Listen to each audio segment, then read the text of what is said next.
မင်းဘဝကအခုချိန်မှာမမှန်သေးဘူးလို့ထင်နေလားအားလုံးကမင်းကိုမယုံကြည်ဘူးလို့ခံစားနေရလားဒါပေမဲ့မင်းကိုယ်တိုင်တော့မင်းကိုမယုံကြည်ရင်တော့ဘယ်သူမှမင်းကိုမယုံကြည်နိုင်တော့ဘူးလူငယ်ဘဝဆိုတာလမ်းမမှန်ဘူးမသေးချဘူးစမ်းတက်နေတဲ့အချိန်တစ်ခုပါတစ်ခါတလေလဲကြမယ်တစ်ခါတလေလမ်းပြောင်းမယ်ဒါပေမဲ့အဲ့ဒီအရာတွေကပဲမင်းကိုတိုးတက်စေမဲ့သင်ခန်းစာတွေပါအောင်မြင်တဲ့လူတွေကိုကြည့်လိုက်သူတို့ကအစကတည်းကထူးချွန်နေခဲ့တာမဟုတ်ဘူးသူတို့ကမရက်တန့်ခဲ့တာပါမင်းလည်းတူတူပါပဲ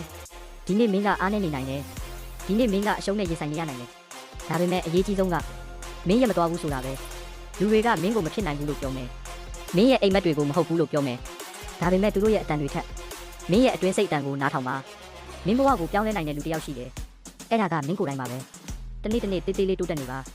မနေ့ကထက်ဒီနေ့နည်းနည်းကောင်းအောင်လုပ်ပါအဲ့ဒါကအောင်မြင်မှုရဲ့အစပါတနေ့မှာမင်းအခုစူးစမ်းနေတဲ့အရာတွေက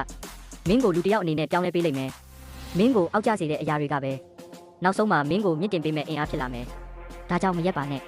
မပျက်စီးပါနဲ့မင်းကိုယ်တိုင်ကိုယုံကြည်ပါဘာလို့လဲဆိုတော့မင်းရဲ့အနာဂတ်ကမင်းရဲ့လက်ထဲမှာပဲရှိနေတယ်